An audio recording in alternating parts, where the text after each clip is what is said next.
Jeff Giles, I'm pretty thrilled because any day that I get a chance to talk music with you is a good day, but especially if it's one of the like I would one of the what I would consider to be one of the cornerstone artists. In this case, Harry Nilsson, who is not perhaps entirely a household artist that everybody has in their music collection, but as you and I both hold the belief, everybody should have Harry in their collection.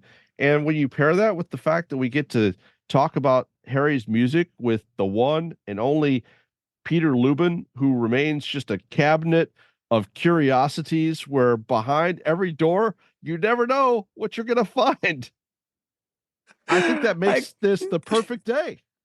What a great intro. I couldn't have said any of that better myself. That yes, we get to talk about Harry, not only Harry, but my favorite Harry record. And we get to Oh, do your it with one of favorite. my two of my very favorite people.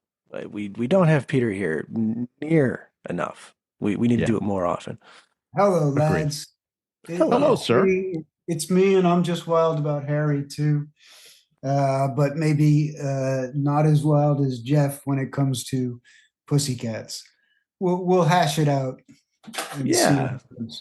This record is about to turn 50, so it slots in pretty nicely with the 1974 project that we've been doing this year, Matt. For sure. Yeah, for sure. And I think that was some part of the catalyst was that Peter saw that we were doing this. He's like, oh, there's a bunch of records from 1974 that I could discuss with you lads at any point. And so I think you sent him a list, or perhaps maybe he just spewed out a list. And we, as we always do, we identified about 86 different records that we wanted to talk about with Peter, but we landed on Harry as a starting point. And I love that that's the case. I think here's where I'll start, Jeff. Like, why is this your favorite Harry record?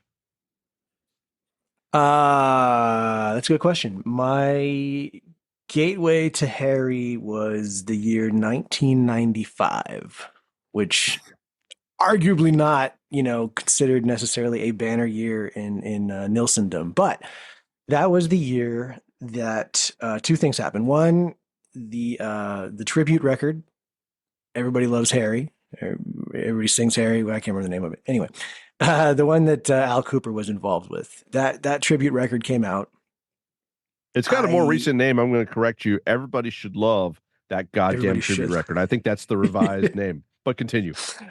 It was at the tower. My local tower had it in the listening booth section, and at the time, I was enjoying some Peter Wolf, I think, and I saw that he covered "You're Breaking My Heart," which I'd never heard before. If you don't know the song, the chorus of this beautiful pop song goes, "You're breaking my heart, you're tearing it apart, so fuck you." And I thought, uh, I only knew the hits at that point, the Harry hits, but I thought, wow, clearly this guy had something going on that is more my speed. So I got the tribute album. I loved it. There's some really great stuff on there. Randy Newman covers Remember. Mark Cohn covers Turn On Your Radio. Jellyfish do Think About Your Troubles. Our pal Bill Lloyd does the Lottery song. I could go on. And then also that year, RCA reissued a number of Harry's records. They didn't cover the entire catalog. They stopped at, I think they stopped, well, no, they didn't stop at Pussycats. They included Pussycats and they skipped over some things, and they also included Nilsson, the 77 record. So I bought all that stuff, and as well as the personal best collection. And long story short, I listened to Pussycats. It kicks off with this incredible cover of Many Rivers to Cross. And that was just it. I was sold. And as I obviously I spent much more time than that listening to Nilsson records, but this one gets me particularly because well, we'll just get into the story behind it. He had John Lennon producing. He was pals with the Beatles. He was hanging with John Lennon during Lennon's Lost Weekend. and Lennon had a brief block of time available for a project, and he was invested in helping Harry out, so he agreed to produce his next record. Uh, they're in the studio. Shenanigans ensue. Harry gets very drunk. He falls asleep on the beach. Wakes up. He's lost his voice, but he can't hit pause on the sessions because he'll lose Lennon. And so he just kind of toughs it out. And according to legend, from what I've read, he was actually bleeding from the throat while he was recording some of these songs. And if you know his catalog, you know that the early records, he has this really beautiful, crystal clear, angelic voice. And with Pussycats, that's where you start to hear it begin to fray, and you can hear it in real time on this album. And for me, that new vocal quality, I don't know that anybody else would refer to it that way, but it highlights the dichotomy of Harry for me. The fact that he had this really pure singing voice, but he had a really filthy sense of humor. He was kind of a he was a recording artist that sort of refused to be effectively promoted. He went left when he should have gone right, and all that I think can be heard in the grooves of Pussycats. I'm summing it up poorly, No, partly because I don't know if you can hear these fucking dogs are making their latest cameo appearance. no, I think you summed it's it been up nicely. Well, absolutely thank same. I think you summed it up nicely, Jeff, except for a few perspectives that might be a bit too forgiving. First of all, when RCA stopped their reissue program at Pussycats, it's because the entire rest of the world also stopped at Pussycats, because This is Pussycats true. was so heart-stopping and not in the good way. All right. Because you kids are so young and vital, I guess you missed the opportunity of living the Harry story in real time as it occurred. That's why you're here, sir. Back in the 60s and the 70s. He was definitely on the fringe of the mainstream. And now we're going back to, he really emerged in two ways. In one way was when Lennon and McCartney were on a press tour in America promoting Apple, the birth of the Apple Corporation. And they were asked, well, who's your favorite American recording artist? And they said Nilsson, right? And that shed a huge spotlight on Harry Nilsson, and one that began the mainstreaming of him. But the other big thing that happened, of course, was his version of "Everybody's Talking," a song he didn't write but had recorded, became more or less the theme music to the movie Midnight Cowboy. And Midnight Cowboy was a huge, monumental picture in its own time and beyond. But I think it won the Oscar for Best Picture of the Year, et cetera, et cetera. And so Harry Nilsson suddenly was an item. He still was not, he was making very interesting records, but he did have this way of doing business that was antithetical to becoming popular. The first thing he did when he had the spotlight was record an entire album of Randy Newman songs, which is a little left field to trying to be popular at that time.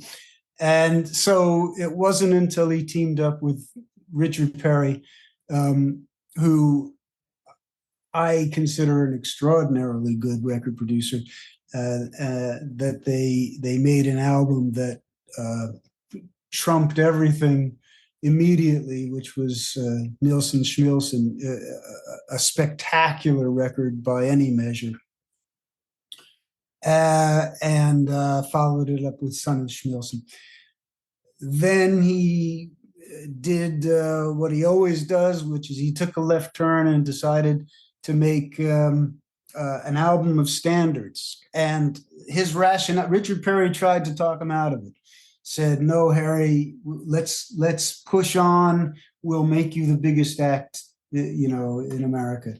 And he said, "No. The moment is right for me to capture my voice. It's absolutely at its prime. I want to sing the American Songbook." And he made an album called "The Touch of Schmilson in the Night," which set him back enormously. And then comes Pussycats. So that's sort of the prelude to where we are. And Pussycats is a bewildering record at best. Okay. Yes. Yes. I mean, it's my favorite, but it's a very sloppy record.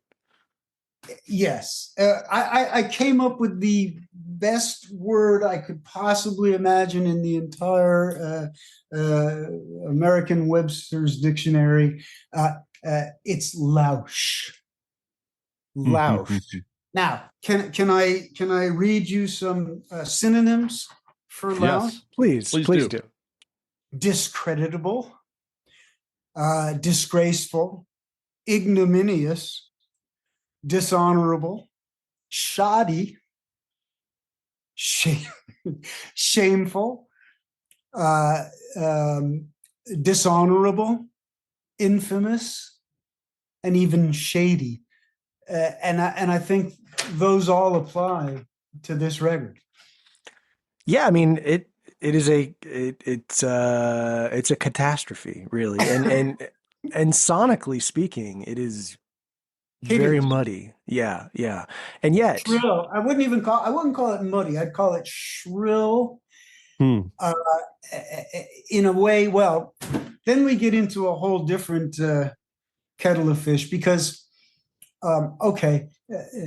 Another word I came up with to describe this album is enervated. Okay, meaning drained of energy or vitality, exhausted, tired. Yeah, it does. Yes, listless, and spiritless. Okay, these are all synonyms for enervated. It is an exhausted sounding album. And I think now part of that, you can hear the story behind it, but yeah, it's a tired sounding record. My point was going to be that all of those attributes I associate with too much alcohol. Okay, and not necessarily in the actual recording, although it probably was the case, but no doubt. Just the energy level of the people who were carousing, let's say, all night and trying to make records the next day. To me, it sounds like an alcoholic's record. Okay. But then the mix, which you alluded to, which I find really shrill, now I'm just speculating and spitballing there's no basis in fact for any of this, but I associate the sound of the record with too much cocaine in the mix. You might be right, or maybe it's Lennon doing a really quick pass at trying to sound like Phil Spector. Well, Lennon had his own interpretation of Phil Spector. I think Lennon knew how to do Phil Spector at least as well, but differently than Phil Spector did. Okay, I think that Lennon. It's an interesting dynamic too, because Lennon volunteering to be the producer. In the studio, if you ever see clips of John Lennon recording, he is the most impatient character there is. He's constantly yelling at people. He's constantly saying, "Do you mind? Could we please let's get this? Okay, come on." He's absolutely. So for for him to try to wrestle all these pussycats, in a room and get them to do the same thing at the same time, he must have been ready to resign, Yeah, probably. once There's a now. story. I can't remember which song it was, and I can't remember the name of the musician. There was somebody that Harry really wanted on this record in one particular song, one particular part that he wanted this person to play. And Lennon was opposed, and Nilsson kind of begged and pleaded. And Lennon eventually said, "You get one take," and then stood at the glass just staring at this musician while they were trying to do their part. And I think like Can making you imagine? flashing. Yeah, I know. No one can perform under those conditions. No one, right? But it's also interesting the dynamic between Harry and John. Yeah. There's a lot of psychological aspects that are brought into play with this whole project. Jimmy Webb, who was a very, very, very close friend of Harry Nilsson, insisted that John Lennon was a father figure to Harry. I think that's probably true. And I think it is probably true. First of all, it's interesting to note Harry, when he was a child, he was told his father was not there, or his father was there for only the first couple of years of his life. But I think ultimately, when he was aware enough to understand a story, I think he was told that his father had died in the war. 27 years later, he learned that his father was actually living in New Jersey with a new wife and kids. Jesus. So that, clearly had a gigantic impact on Harry's psyche. And then coupled with that, Harry was an inveterate diehard Beatle fan. He was absolutely besotted with the Beatles. There's even a cut, for people who aren't familiar with Harry, there's even a cut on one of his earlier albums. Yeah. Well, he covers John Lennon's "You Can't Do That," but the way he covers it is to incorporate, I don't know, somewhere between a bunch of Beatles songs. Yeah. There's either 18 or 22 Beatles songs. Yeah. And it's quite pithy and fun and pleasant, but you have to be, like I say, completely besotted by the Beatles to attempt that particular recording. So John was a father figure to Harry, but also I think in the same way that fathers and sons often find themselves in competition with each other, my impression of this album is there was a lot of competition between them. Not so much maybe on John's part, but certainly on Harry's part. And that's why in the credits to the album, they go to particular lengths to indicate who was the arranger of which cuts. Okay. John arranged Many Rivers to Cross and Subterranean Homesick Blues. Harry arranged Don't Forget Me, and I think All My Life. All My Life they both take credit for. But anyway, they delineate to an inordinate extent who did what to whom on which song, so there's that aspect to it. Then you get into other psychological aspects of Harry, which become more and more self-evident over time, post Pussycats. But my contention is that, and again, I don't have a degree and I'm no psychologist, but my feeling about Harry is that he was self-destructive and he had a death.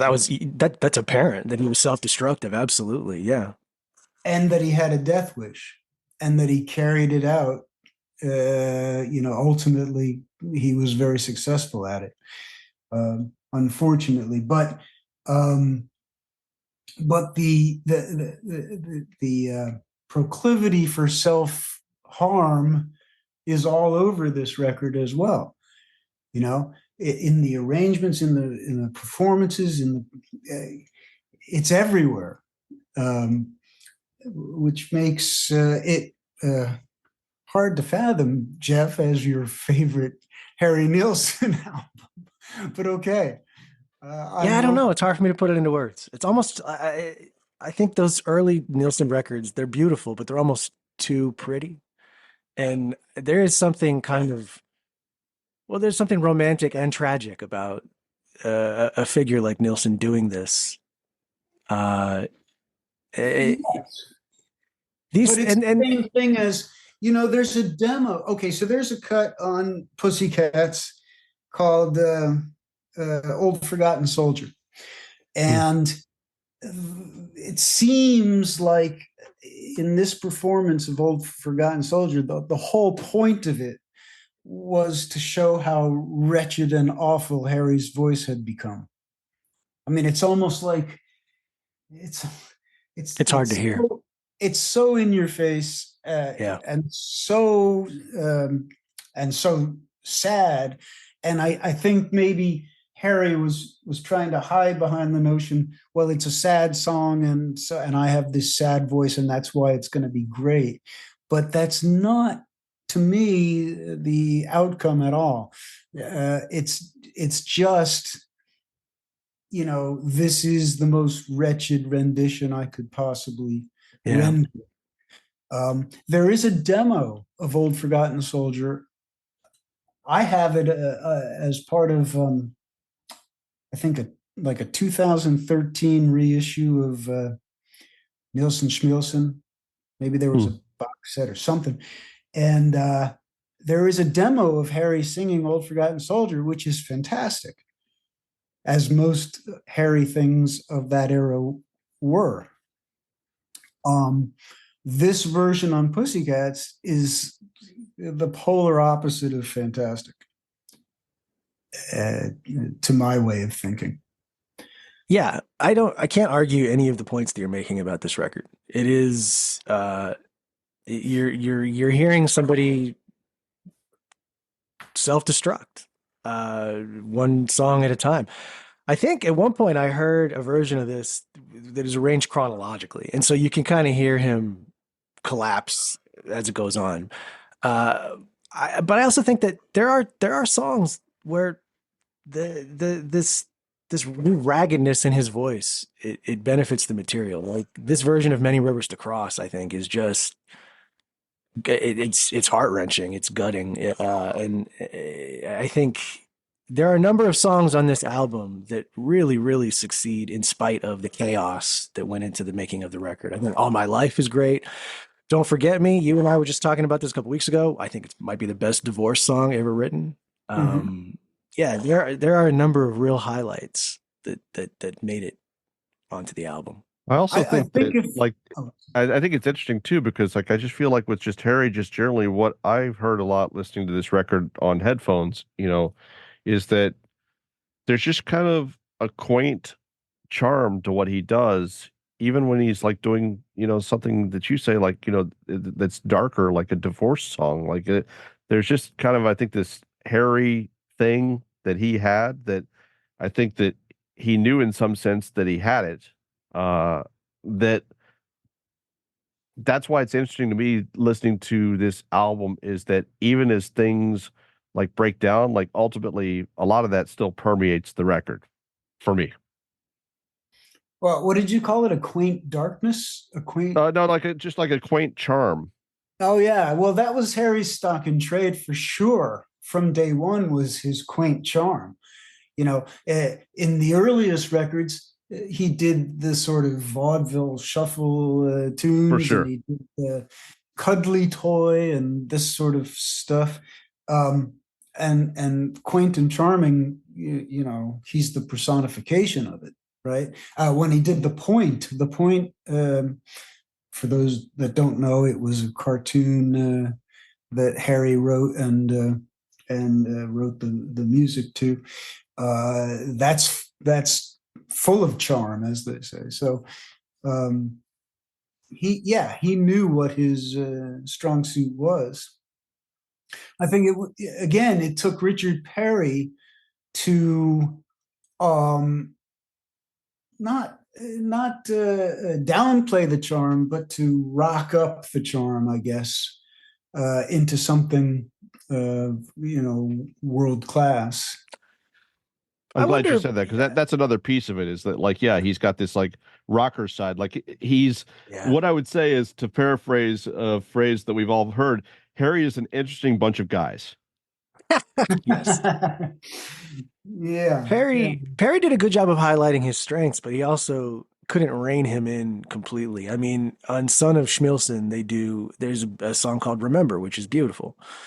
Just a lovely, lovely ballad. It's all about nostalgia. And Harry can't help himself from beginning the song with a giant belch. And it stays on the record, you know. And that's also the one with Take 54 with the line, I sang my balls off for you, baby. You're breaking my heart during this period. And all of those things had to be just a finger in the eye to RCA, you know? Well, now Richard Perry, of course, he almost disowns Son of Schmilson by Does he? saying that Harry was completely unreasonable um, during that album, that he wouldn't listen, to any advice, that he would do these things and couldn't be talked out of them. Yeah. I mean, it's the same thing. I'd rather be dead than wet my bed with all those old people. I Yes. mean, okay, it's funny, but It is funny. what's the word? Uh it's mortifying, is what it really is. It's not You're appalled by actually. that song? You didn't think that was No, I'm appalled by the video of him singing it and all the old people, yeah. half of whom don't know why they're singing it. The other half wish they weren't singing it, then Yeah, Matt, it's, do you know about this song? The chorus is I'd rather be dead than wet my bed, and it's just about, wanting to go before you lose control of your faculties. And he did have the residents of an retirement, old folks home. Yeah. yeah, Yeah. doing background vocals with him. Just this big gang Singing sing the along. rousing chorus of I'd rather be dead than wet my bed. Like, It's yeah. not funny, it's appalling, is what it is. And It's and a Richard whole Perry, different twist on I hope I die before I get old. that's right. Yeah, that's true. And and And, and and We all he owe a certain debt to Harry for writing this song so that other people didn't have to write that song because that takes it about as far to the limit as you can go and then past the line, of course. I don't need to hear a song like that ever again. And then after Pussycats, he really, really leans hard into that side of his persona. You've got songs like Jesus Christ, You're Tall, or How to Write a Song, or Kojak Colombo. It's a jungle out there. Like there was a lot of this stuff was very, very tongue in cheek after Pussycats. He you seemed know, to, though, Jeff, I don't know any of those records. And the reason is because when you get to the end of Pussycats and you have to sit through first Loop de Loo and then yeah, yeah, Rock Around the Clock, I mean, that just slammed the lid on Harry Nilsson. It right. just I, ended I Nilsson. know. Which is, Okay. I mean, I would argue that there are some songs that are really worth listening to on the records that followed. Sandman, Do It on Monday, which was originally supposed to be titled God's Greatest Hits, but RCA said absolutely not. And then there's another one, I think, The Way It Is or something like that. All of these they're even shaggier than Pussycats. They sound half-assed and half-hearted in a way that Pussycats kind of does as well. But then he rebounded with the Knut Nilsson record in '77. That is absolutely worth listening to. I think it might be the only album that you'll ever here the lead instrument, if I'm remembering right, is an 8-string bass. Wow. His voice had recovered. He was writing really strong material again, but it was too little, too late. Now I played it this morning, and I don't know that I've ever really sat down and listened to that record from start to finish. I played it this morning, and I thought, wow, that's Yeah. a bit of Harry. That's pretty good. Yeah. Um, And I think, Peter, you might remember better than I do. I know that at some point Lennon went into the offices at RCA, and Harry was up for a renegotiation, and they were trying to lowball Harry. And Lennon went in and was like, all you people have is Harry Nilsson and Elvis Presley. Quit fucking around, give him the money that he's worth. And I think he may have sort of intimated that he might sign with them as well if they did what he wanted them to do. And so they did it. And of course, he didn't sign with them. But it's just and then another. they ended up with those records, Do It on Monday and Sandman. I mean, But it feeds into what you're saying about Lennon being a father figure for him, I think. For Lennon to come in and be his knight in shining armor at a time when he needed one. I'll tell you a funny story though. Okay, so also at some point, Harry apparently made the worst movie in the history of movie making, Yes.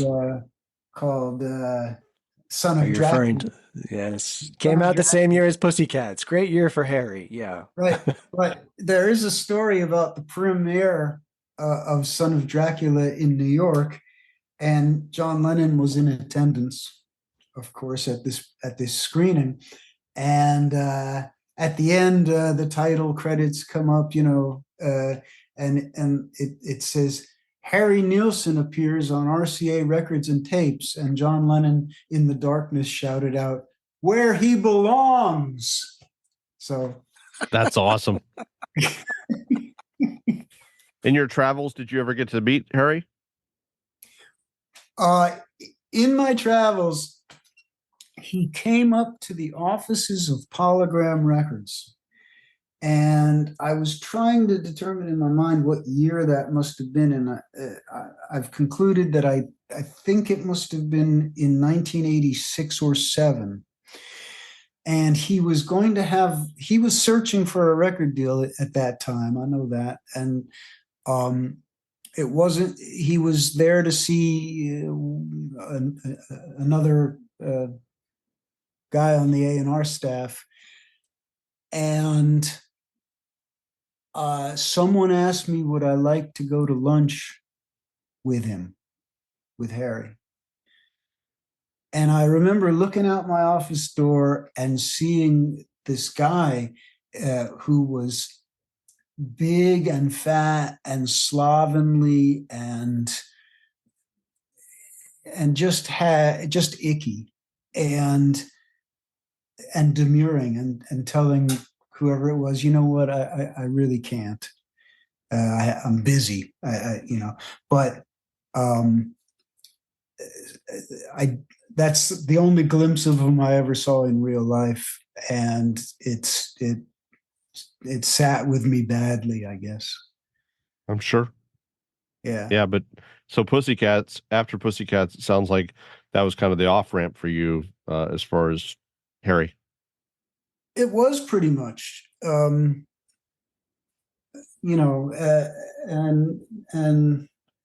never was a greater talent better squandered than Harry. I can't. I'm sorry to say. I was going to ask about that. Like it works out differently, but are there parallels in your mind between Harry and the path that Tom Waits took? I mean, obviously Tom was able to take his kind of like metamorphosis and he almost becomes more popular as a result of where his voice goes, but like I just wondered what sort of parallels you might see between those two guys. Well, Tom Waits eventually came around to making great records again. Sure. Yeah. After going through a period of like kind of nowhere records and so forth. So it's not the greatest analogy. I just see that both trashed their voice. They both trashed their voices. True, true. Tom When I recovered think and Harry didn't. when I think of great talents thoroughly squandered, and perhaps part of it is a trash voice, I always think of Rod Stewart, you know, Mm. because he once that guy got fat and rich and happy, I don't think he ever made a good record again, practically. And then his Matt voice. disagrees. Uh-oh, is that why he's sitting so quiet and solemn? Matt loves Love Touch, and I do love Love Touch. Broken Arrow. Oh, I'm thinking I may be thinking of Love Touch. it's a pretty dire song. Yes. To me, Rod never came back from the sterling heights that he Never made another good record in your view, but Rod versus Harry, Harry never, was able to recover and make a Vagabond Heart type record like Rod did. Harry wouldn't have been interested. Matt. I cannot argue with Vagabond Heart. Even when he was a broken man hovering in the lobby at Polygram in the mid 80s, you could not have forced him to make a Vagabond Heart. He would not have been interested in doing it. There would have been some dirty joke that he would have slipped in there, something profane, he just couldn't help himself. Yeah. I think that's interesting. It's like, what's the parallel to Harry? Like, I don't know. It's like we bring up these guys, and it's just like there are definitely people that we could pick out that like destroyed their careers in similar ways, but like Harry's kind of almost at the top of the heap from everything I looked at. I kept arriving back that like, no, he still kind of owns this career destruction playbook. I think so. He's a leader in his field. He's outstanding in his field. That's for sure. So I absolutely concede that if you listen to this album from start to finish, there are a lot of pretty rough patches, and I never needed to hear him cover Rock Around the Clock or Loop de Loop or Save the Last Dance for me. Or Subterranean Homesick Blues. Yeah, what's perverse about that particular cover? Okay, so they're thinking Bob Dylan, right? And there's obviously hundreds of songs to choose from, and yet they chose a tune that's essentially tuneless. Right. You're right. For Harry to sing. Yeah. I mean, I think that's part of the lunacy right there. Everything about this record is completely lunatic. But look at it. We could go from start to finish on this record and discuss Many Rivers to Cross. I think if Harry and John had set out to make a great single, and they put Many Rivers to Cross on one side and they put All My Life on the B side, right? It would be immortal. There's no question about that. To me, that's the definitive version of that song. But that's not what they did. Right. that's the problem. So, by the way, did you notice the pedal steel guitar solo in Many Rivers to Cross? Again, what a perverse notion. Okay, now we're going to play a pedal steel solo. But that's Sneaky Pete, right? It is Sneaky That's one thing Pete. we should talk about. Is there's a murderer's row of musicians on this album, Oh, for sure. Fucking, you got Ringo, Keltner, and Keith Moon all playing drums on this album. Danny Cooch is doing guitar. Klaus Vormann. Yes. Jesse Davis on guitar. Bobby Keys on sax. I mean, they had a lot of talent in the studio. Yeah, all squandered. First of all under rehearsed. Okay. Oh, no doubt. Yeah. that's something that comes beaming through every one of these tracks is, well, nobody had either the patience or the aptitude or whatever to actually, thoroughly rehearse what they were going to do. By the way, one guy that we've left out because his name never appears in a murderer's row of session guys, but there's a keyboard player named Ken Asher. Hmm. Ken Asher was a regular with John Lennon for most of his solo albums. He is a fine piano player and so forth, but what he really excels at is orchestrations. Okay, so when you hear Mind Games and what's that song called? Number Nine. That Lennon too. Anyway, all the good Lennon stuff where you hear these string things, that's all Ken Asher. Ken Asher, by the way, also did the strings to Two Out of Three Ain't Bad by Meatloaf. Oh, wow. Nice.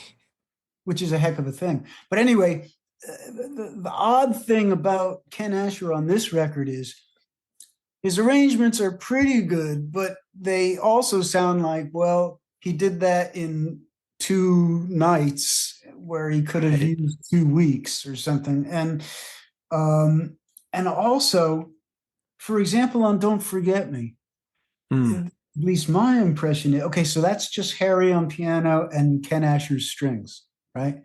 But the strings are so overwhelming on that record that it turns out to be like a wrestling match between Harry and the strings. I mean, really, you're not wrong. Watch them pin each other to the canvas practically. You're not wrong.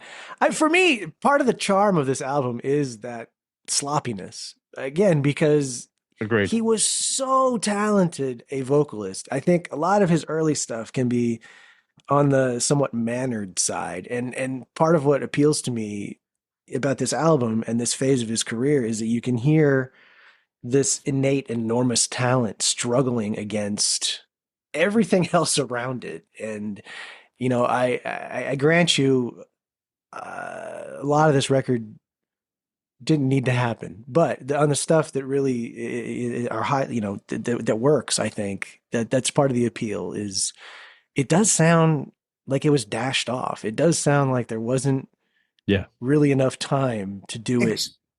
Yeah. Except when it was successful. There are, aside from Many Rivers to Cross, there are successful cuts. As we discussed, All My Life, I think it's a success, right?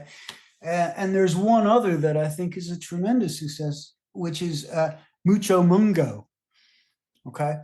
It's a song by John Lennon, which then Harry perversely melded with something else called Mount Elga, which I don't really know the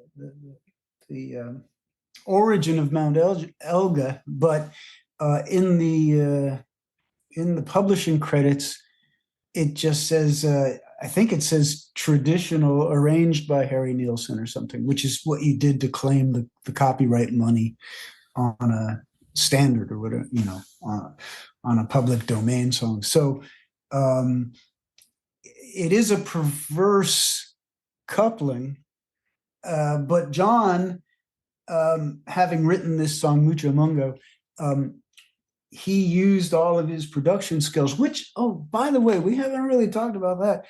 John Lennon was a great record maker. Okay.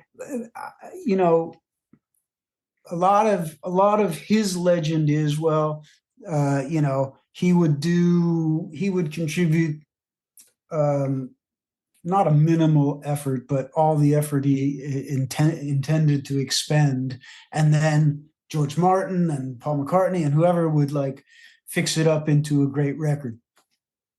But John was tremendous at making great records, and it's scattered all over his solo work. I mean, a lot of people also don't think his solo albums, are everything they should have been for a variety of reasons and so forth. But when John arranged a record, I am never not impressed with the results. And you can hear it on All My Life on this Yeah. record, and you can hear it on Mucho Mungo.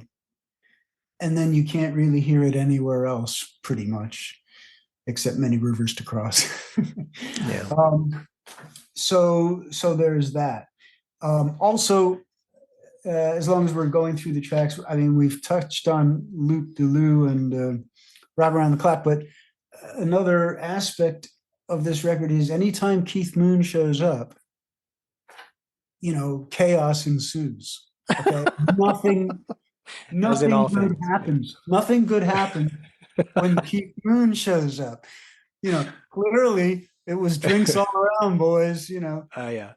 Well, this was the same period when they got tossed out of the Smothers Brothers Club, correct? Yeah, but they managed that without Keith Moon. Yeah, I'm just imagining, the Brandy Alexanders are flowing freely. They're wearing their tampon hats, and they're probably hanging out with all these guys.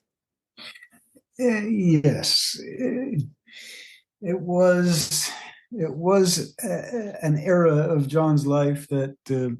Also, I guess the thing was that Harry decided that everyone should live in the same house together. Oh, sounds great on paper. It sounds great on paper, doesn't it? No. Spoken like a true A&R guy. It sounds like the worst possible scenario for making a record. Absolutely. And yet especially the scenario when you have Keith Moon, Bobby Keys, and Harry, those three alone, it's a miracle that people didn't die. There should have been an ambulance parked outside. Absolutely. Yeah. On standby.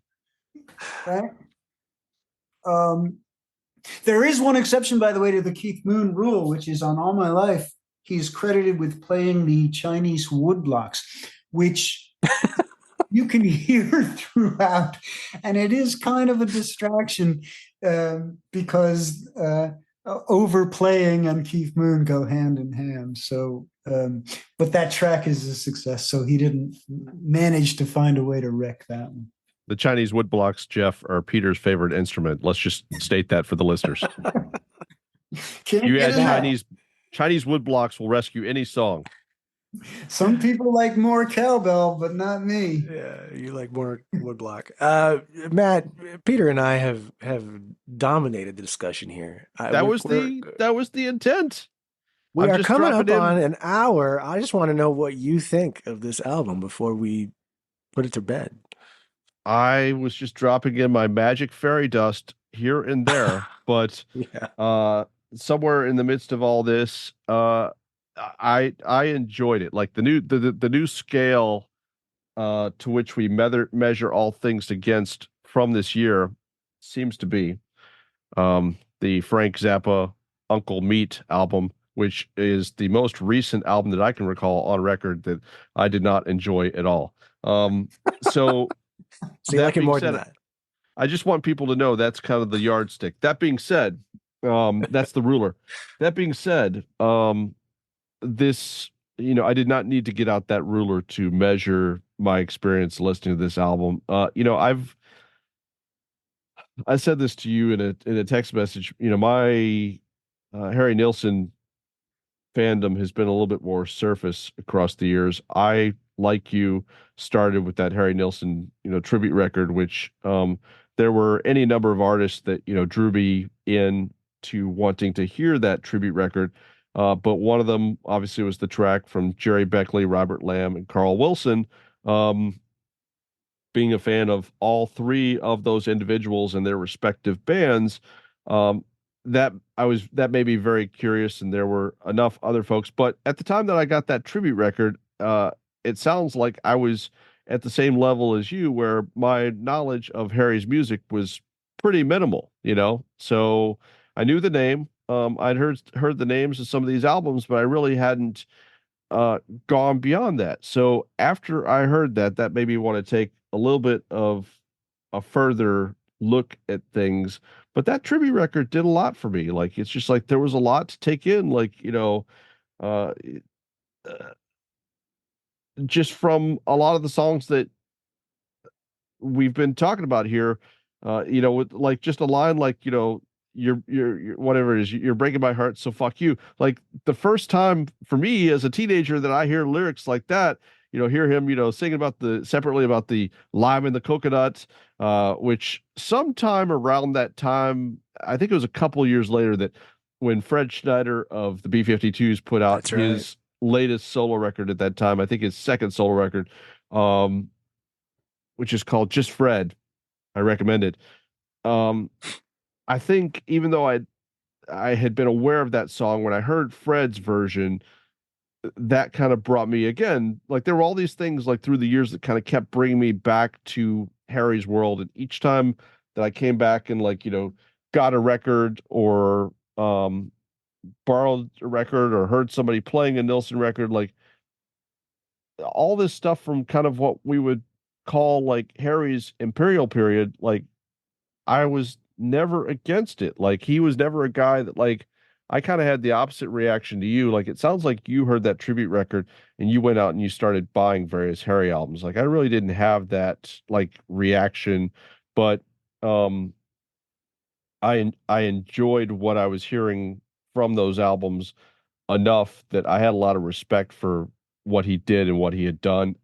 Just it to me like the thing that I kept coming back around to was his end story, which we basically saw play out in the 90s, like was just so tragic. So just like the pieces that I was able to put together about that story pre-internet were heartbreaking. So I think it just kind of exposed a darkness that at times clashes with what he was about musically on the surface, that I found just kind of endlessly fascinating.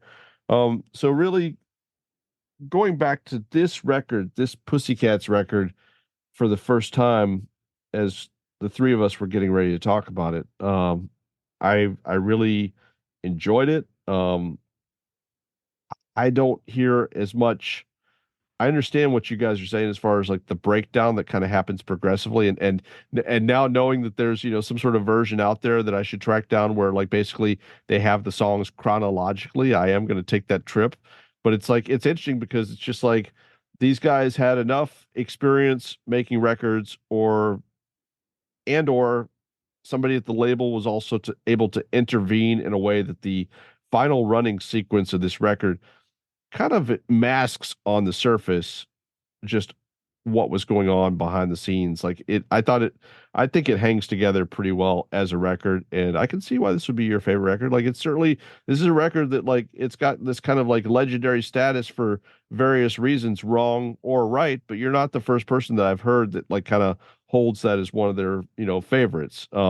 Yes, Nielsen, Schmielsen, and so on are albums that, I think are kind of more commonly held in that regard, but you're not alone on an island when it comes to how you feel about this record. And um the records we talk about on this podcast, whether I love them or I've never heard them, the common thread is always like, okay, now that I've spent some time, like, really kind of deeply immersed in this record and considering it, would I come back around? Would I listen to it again after we're done talking about it? And this is one that I think I'll go back to. It'd been a long time since I'd heard this record, but I was glad that this particular exercise brought me back to this album, which uh, I really enjoyed it. The side trip that I'll take here is I'm curious, like at this point with this album, like Harry's like basically my perception is that he's in this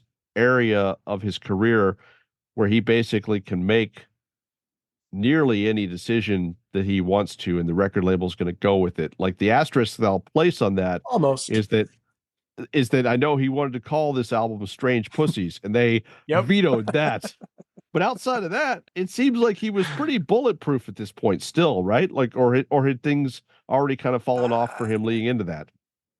They're starting to. I mean, the touch of Schmilson record did better than it seemed, right, Peter? I mean, that was Well, the nobody touch wanted him of to do that, but it did pretty well. Yes, and it was what's the word? It was irrefutable. I mean, all you had to do is listen to it and say, Yeah.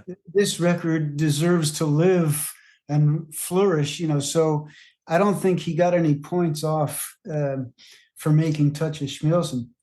So I think, well, also the power of, John Lennon's going to produce my record meant Yes. that the record company was just thrilled to pieces and couldn't wait for the delivery of the master tapes, I'm sure. Right. But then after Um, this, that's when RCA, I think they just wanted him to play out the string and go away, probably.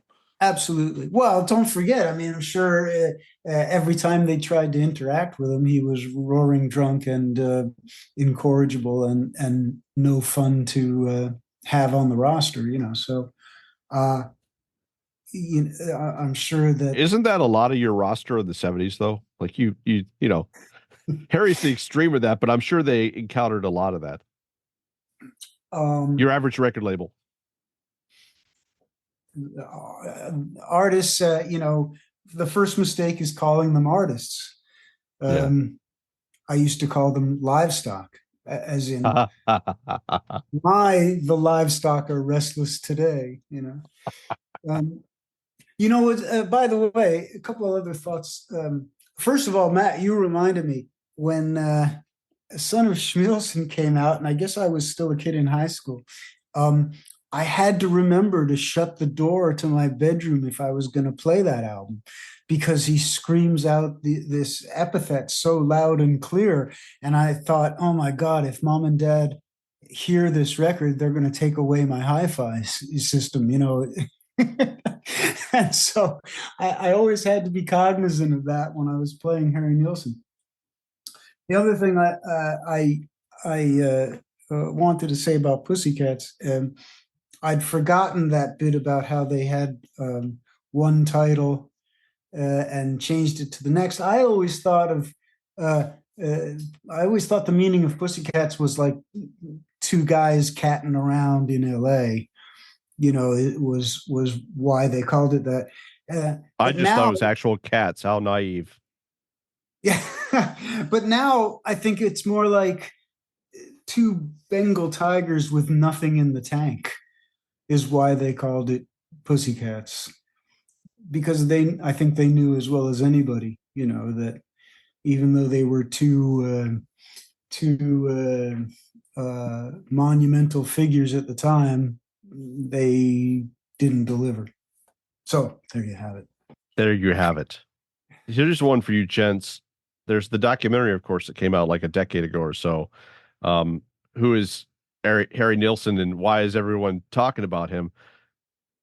I really like that film. Like, what was your take? Like, do you think, how representative do you think that film is? I mean, I'm sure it's a little bit of a cotton candy view in places, but how real do you feel like it is, Peter? I thought that movie was great. I've watched it maybe 3 times, and I've recommended it to other people.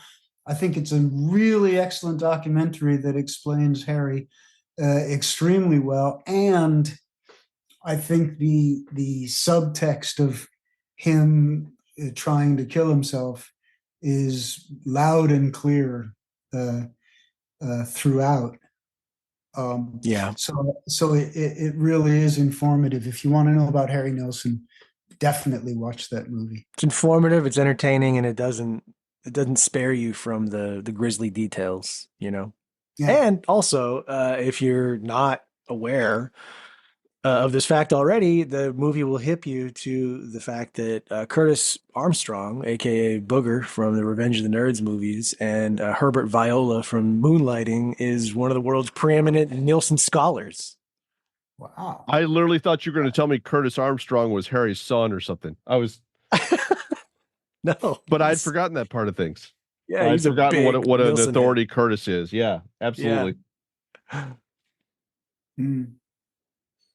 That's We wild. also we also didn't touch on what happened to Harry when John Lennon was murdered. Um, he literally gave up music almost entirely in order to wage a campaign for handgun Gun control. control. Yeah. Yeah. There's a record, I can't remember the name of it. It's basically a Yoko led compilation for gun control, and it's got Oh, Every one of Man the Loves a Woman. yes, and it has one of the few Nilsson songs from the 80s on it. Yeah. Yeah. Yeah. But you're right. He did Popeye. He did that compilation. And then I think you don't really Soundtrack. hear him again until he does that one song in the soundtrack to The Fisher King in 1991. And then Yeah. basically he was dead. Yeah. How Yeah. was that song on the Fisher King? How about you? Respectable, I think. I think it's Yeah, it's a pretty song. I don't know if he wrote it. It's called How About You? I think it might be like an Irving Berlin song or something. Yeah. I don't know. And then what'd you think of the Lost and Found thing that eventually came out? You know, I was thinking about that when I wrote the post relatively recently about, when fans want one more album or one more tour or they want to hear Yeah. what's in the vaults, what are they really asking for? I don't think it really is to hear that music. I think they want to feel the way they felt when the music that they fell in love with, when they encountered that music. And it's always going to be a disappointment. It's never going to live up to your memories of the past. And that album, Peter, I don't know if you've listened to it. Lost and Found? Yeah. It's called Lost and Found. It was called Papa's Got a Brown New Robe for a long time. It was kicking around forever. He worked on it with Mark Hudson, I want to say. Yeah. Oh, Yeah, that's so right. I forgot that He fact. of the many colored goatee. yeah. It's it's a bedroom record that was made, I think, in the early 90s, if not also the late 80s. And then uh I think Nilsson's kid had people come in, much later after the fact and add live instruments in places. But, the material is just it's okay, but it's not the Harry that you want to hear. Right. I think Harry, by the way, left behind stacks and stacks and scores of demo cassettes and all kinds of tapes, because ostensibly he never stopped working, even when he stopped working. He was a very creative man, and certainly unlike anyone before or since. Um, so, I love Harry right up to Pussycats. What's your go-to record, Peter? If you're going to listen to Oh, Harry Nilsson? well, that's got to be Nilsson Schmilsson, which I can listen to 1,000 more times before I leave this earthly realm. And Do you think still, that's his best? I think it's a masterful piece of work. And I don't know, very influential on me actually, and my notions of good record making. How so? It just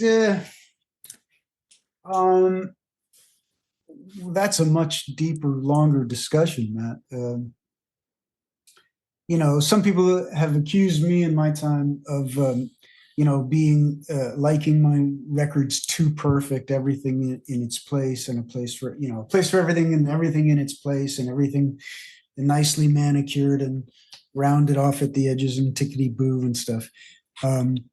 And there might be a little something to that, and if there is, I owe a little something to Richard Perry's work with Harry Nilsson for sure. I mean, there are certain records in my, Who's Next is also one of them. Just certain records Oh, yeah. that weigh heavily on me when I think about record production and the good and bad of it. And Harry, those two Harry Richard Perry records are definitely on the list. Jeff, where would you have somebody start with Harry Nilsson's music? I think you could do an awful lot worse than Nilsson Schmilsson. I mean, that kind of encapsulates everything that made people want to care about him to that point. Yeah. He was a very gifted interpreter of material. He was also a singular songwriter and just And he a reminds really, me of Skinner. yeah, a really charismatic, gifted vocalist. And that you get all that with that record. Um, yeah, like I keep Also, telling, go ahead.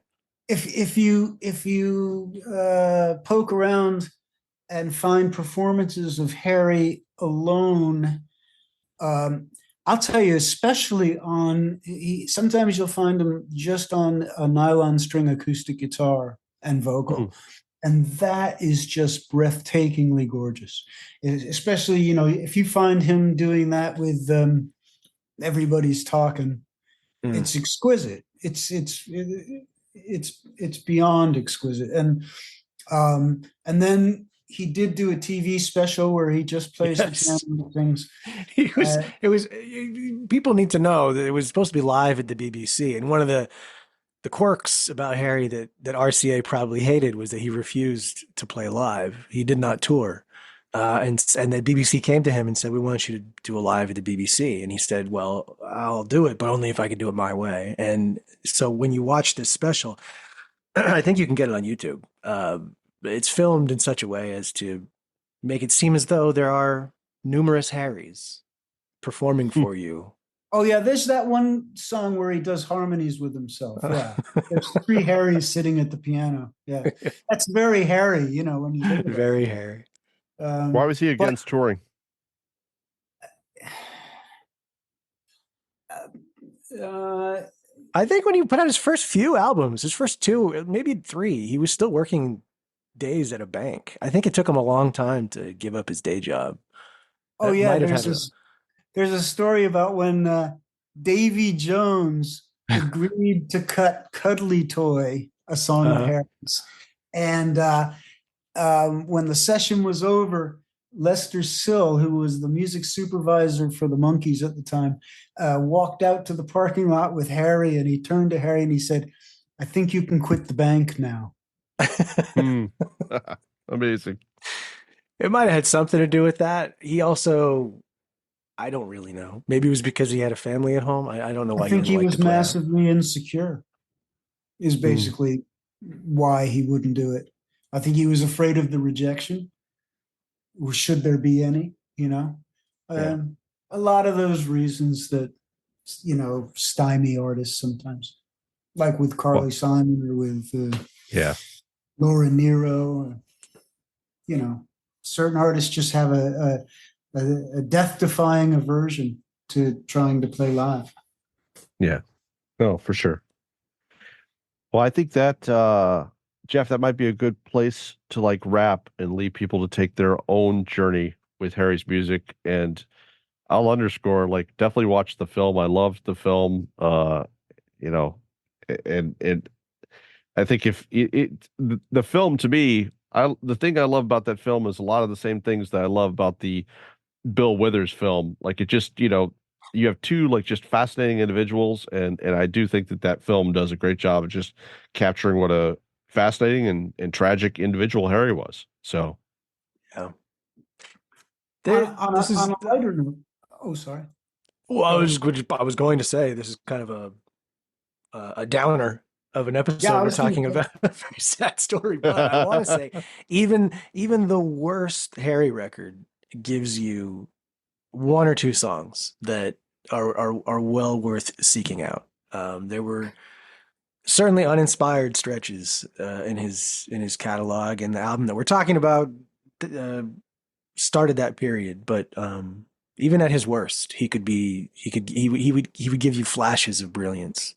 On a lighter note, I believe this is perhaps my fifth appearance on this marvelous podcast, and I think I'm The owed jacket's in the a mail. green jacket. A green. That's right. The Don't I get a jacket's jacket? Where's my jacket? Huh? the the tailor's on Five Timers vacation. Club. I love that. Yeah. Nobody even asked me for my size, at all. We generally don't mark those milestones until we get to the 50th appearance. So, Oh but God. the Five Timer And it's a Club is just a glowing soft green launch. jacket. We do owe him a jacket. We got to make this happen. That's fantastic. We'll start working on the jacket design immediately as soon as we wrap this up. I think Thanks, that's the boys. best idea. Jeff, is there a Jeff Giles, Harry Nilsson playlist?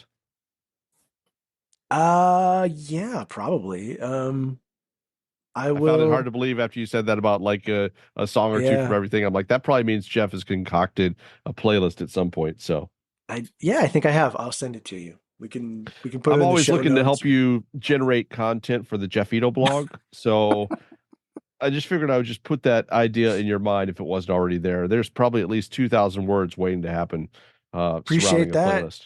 And Yeah, I look Man, forward do to I Peter. enjoy reading the Jeffito blog at we all do. That's why I keep telling Jeff. Yeah, jeffito.com. I really I'm- enjoy it. I really look. I want to hear. I'm looking forward to Peter questioning my taste when he sees the Nielsen playlist that I put together and asking me, "How fucking dare I include song X and leave off song Y?" That's the best. I'll be there for you, Jeff. I promise. Thank you. tell you what, that's what I love about Peter. He is a giver. Well, folks, we will wrap it on that questionable note. Thank you, as always, for listening to the record player. We'll be back at some point to talk about another album.